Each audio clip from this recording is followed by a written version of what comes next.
Hello, I'm Anthony. So this is the third episode in a series of videos describing my solar panels and how well they're doing. Now, the first two videos describe the selection of the solar panels and also the initial impressions I've had with them. They were installed in the middle of November and now we're at the end of January.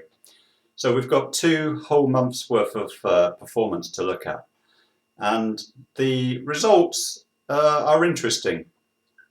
So let's go and take a look first of all at how they've been doing in terms of the weather. Okay, so in December we've had some very wet periods. We've had about 2 weeks worth of really dull weather with a lot of persistent rain, and amongst those periods of rain we've also had some very heavy or torrential periods of weather, and at this time I didn't know how well my roof was going to perform in terms of the new roof coverings. I don't have my solar panels on top of my roof. I have them flush with the roof tiles, so there's a different material which is keeping the water out. And thankfully, there's been no leaks detected. I've had a good look through my whole loft, and it's been great. The other good thing is that as part of the solar panel install, the cement verge was taken up and replaced with dry verge on the roof planes, which accommodate the solar panels. And typically with cement verges, water can get in underneath the cement verge and then it runs down underneath the tiles, and you end up with water running down the weatherboard right at the edge of the roof. And that's a sign that your cement verge has failed. So with the dry verge, I've not had that problem at all. There is still some old cement verge left over on bits of the roof that don't have solar panels. And my next job is going to be to replace all of that with dry verge. We haven't had any storm force winds. Very important thing to measure in terms of these new roof coverings. We've got 6 screws holding on each solar panel against the battens. We've got 6 screws holding on each of the GSE roof coverings as well. So there's 12 screws in total which are holding the assembly down. This is all in accordance with the specifications that GSE provide in their installation instructions. So I am confident that when we do get storms, they will stay on the roof. The last time we've had really serious storms was in 2014, and we had some very significant storms in 2011. So whilst the general theme is for windy periods to happen up here, the really damaging storms don't happen as often as many people think. The other thing to note is that January's been very cold.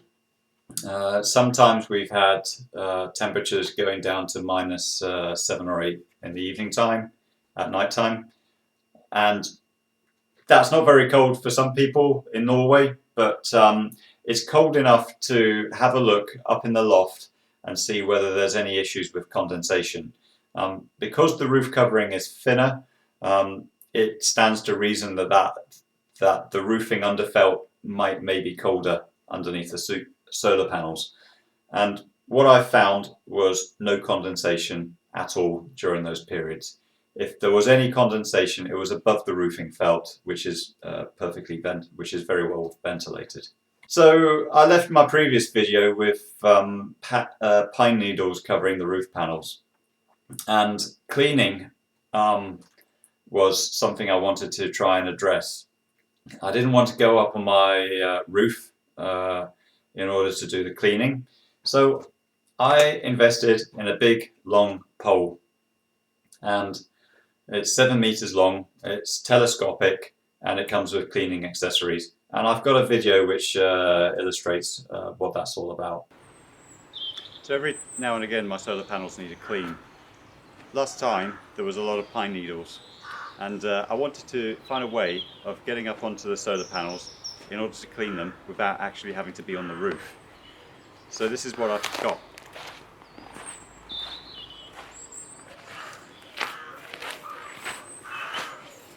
This is a general purpose pole. It is called the Doka pole, and it extends to 7 meters. There are various attachments you can get. This is the one I use for cleaning my solar panels. You just screw it on,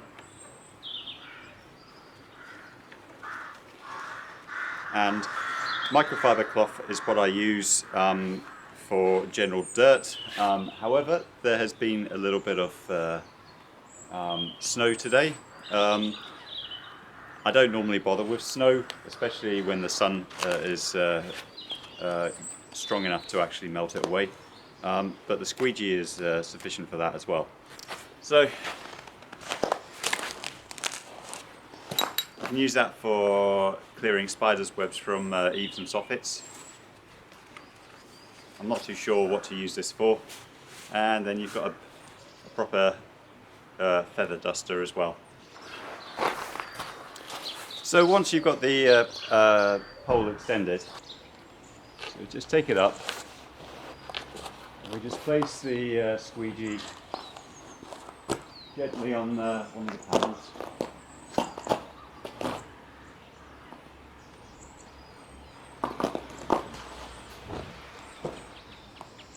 Just like that.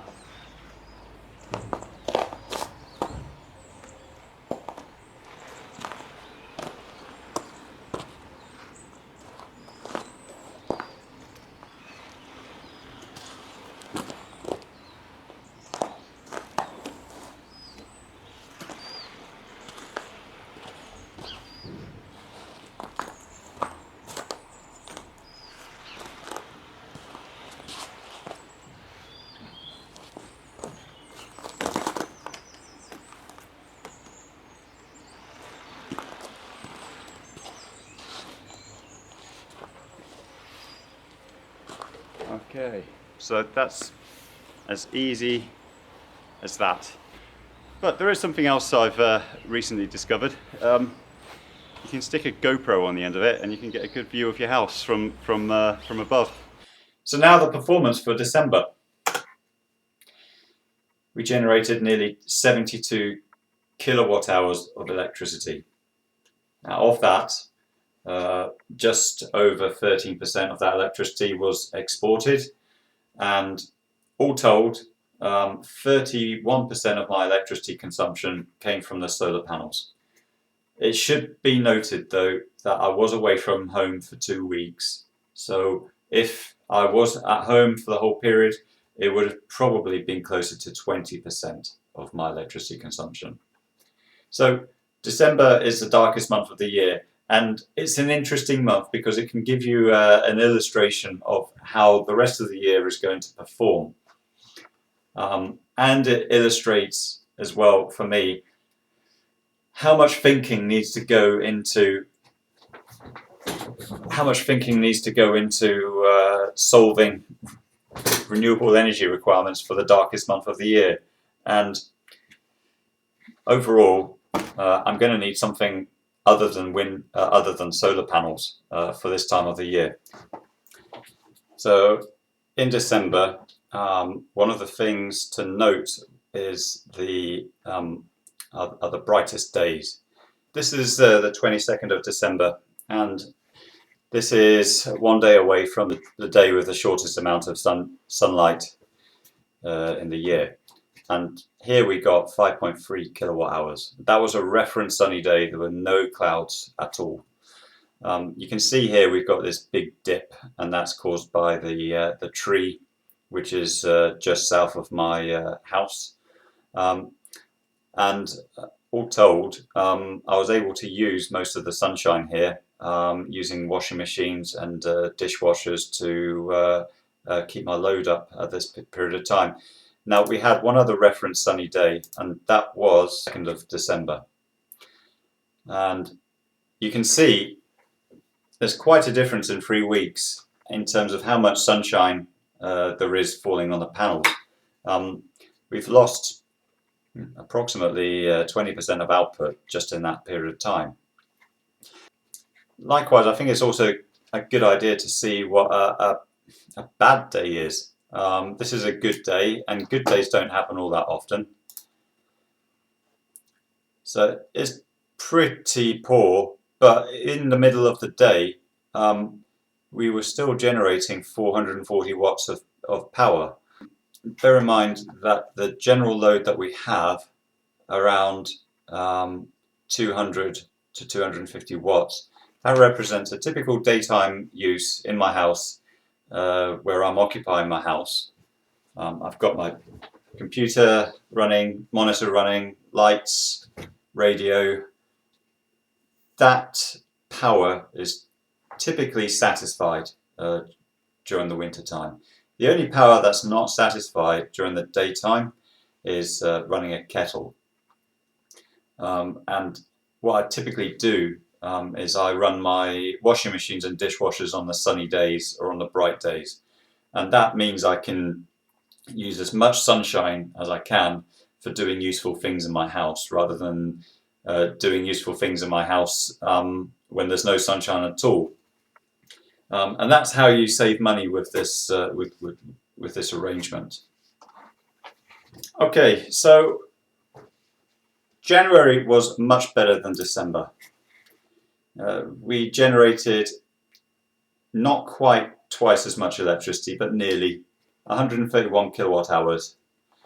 23% was exported, and 38% of my electricity for the month came from my solar panels.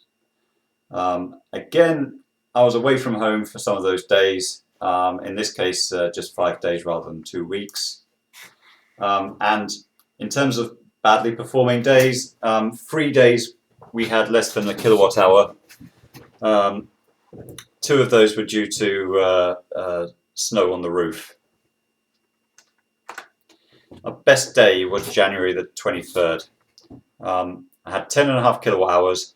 It's nearly a month on from the shortest day of the year, and I was getting nearly double the electricity generated. So for me, that's a really impressive performance. Okay, so what you see here is that the early part of January was fairly poor. The 9th of December was the worst day of all. That was 60 watt hours of production. That's hardly anything. The previous day was also a poor day, and in those 2 days I had snow on the roof. 21st of January was also a poor day. That was just bad, depressing, dull, wet weather. And the better days were all in the mid to late part of January. So we'll have a look at at a couple of examples of days. So 1st of January is probably a typical early January performance. Most of my electricity was being satisfied during the course of the day, and I tried to use my dishwasher during these days, during the bright periods when I knew that there would be sufficient electricity. And yeah, it helped satisfy that demand. And if I didn't run my dishwasher during these periods, I would instead have hot water to heat up. But it's always better to use the electricity on items which can't be supplied by propane, because propane is a lot cheaper than electricity. If we have a look at the best day, the 23rd of January, 10.53 kilowatt hours, and I'm generating so much electricity that I don't know what to do with it. So it just ends up being exported. This period of blue here, that's just my hot water tank heating up, and here I'm running a washing machine, and then you've got a period of blue here where I'm running my computer, and using my underfloor heating to take as much electricity as I can from my solar panels. There was one other reference day, I think that was the 6th of January, 6 kilowatt hours. So again, I wasn't at home, and even though I wasn't at home, my hot water tank was still being charged up, and that's great. There's free hot water even though I'm not using it, but when I do get home, I know I can have a shower straight away without needing to spend time heating up the hot water cylinder from propane. So I was looking around on the internet and I found another site in Aberdeen which had a similar sized panel to my own. And the question then arises is, how is my system doing compared with this one? So this site in Aberdeen generated 8.9 megawatt hours for the whole of 2020. And my site was predicted to perform 7.1 megawatt hours. So my site overall is predicted to perform at 79% of what this site is going to be. So I thought to myself, right, I've got enough information to compare the months of December and January. Okay, so here is this site. So as you can see, for the year of 2020, it was generating just under 9 megawatt hours of electricity. So in December, it generated 83 kilowatt hours compared to my 72 kilowatt hours. Okay, so January 2021, it generated 164 kilowatt hours compared to my 131. So overall, very interesting to have this comparison. The thing which bogs down my site compared to this site is partial shading. So the tree at lunchtime, which I have south of my house, really does suck away a lot of electricity. So the other highlight with January was that between 11:15 and 11:30, from the 23rd of January onwards, on sunny periods, I was generating more than 3 kilowatts. But just 3 days later, I was seeing 3.3 kilowatts. And the other thing is that early afternoon performance was between 2.3 to 2.6 kilowatts. And again, as the days get longer, that period of performance gets longer as well. And it's exciting to see how much power you can get from one week to the next. So the question for me is, how much of that sunshine can I harvest for myself? And whilst I'm using hot water, it doesn't harvest all the electricity. And the other thing to note is that hot water is less valuable than harvesting electricity for later use. So with hot water, I'm saving 2 pence per kilowatt hour compared to using propane. But if I was to harvest electricity and use it later as electricity, I would be saving 11.5 pence per kilowatt hour. And that's all down to the fact that the export price is 5.5 pence per kilowatt hour. So if I do get a battery, I'll be prioritizing battery storage over and above hot water storage. So in December, I had 29.1 kilowatt hours of excess electricity, including my hot water output, and that could be used as battery storage potential. I was consuming 184 kilowatt hours without considering the amount used for hot water. So that basically means that my electricity potential is 38% in December instead of 31% if I was to use the hot water solution. And in January, that potential goes up to 58% compared to 38% with the existing solution. So in terms of predictions for February, we've got the other site in Aberdeen to look at. Here you can see during 2020 they generated 176 kilowatt hours in January, and it was 426 kilowatt hours in February. So they were generating more than double the amount of electricity in that period of time. So what that means for my house is that I could be generating 314 kilowatt hours this coming month, if that ratio applies here as well. And that, I've typically been consuming about 200 kilowatt hours per month in terms of electricity. I could end up with a situation where I'm generating more electricity for the whole month than I'm consuming. That is exciting. It means that for 9 months of the year, I can be completely self-sufficient in terms of electricity if I have a battery. For the remaining 3 months of the year, November, December, January, I would be on average about 35% sufficient. So February is a big month in terms of when electricity generation just takes off.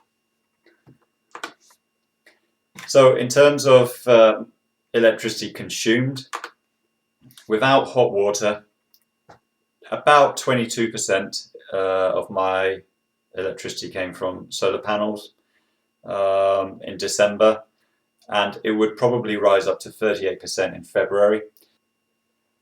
So with hot water, my reckoning is that in February, 50% of my total consumption will come from my rooftop. And if I had batteries, I reckon that could go up to 80%. It wouldn't be 100% simply because most of the surplus will probably happen in the second half of February rather than the first half. And the other thing is that when you get dull, cloudy days, they don't just happen one day after a period of sunshine. They happen for days at a time. So it's not 100% efficient. You need a massive battery to store all of that surplus electricity and use it. So that's a basic synopsis on how my house is doing in the wintertime in terms of electricity consumption from my solar panels. I am a member of Octopus Energy, and if you sign up for Octopus Energy, you can get 50 quid if you use this referral code. The reason for using my referral code is that I also get 50 quid as well, and if I get 50 quid, that can go towards more energy saving projects in the future. Okay, thank you for watching.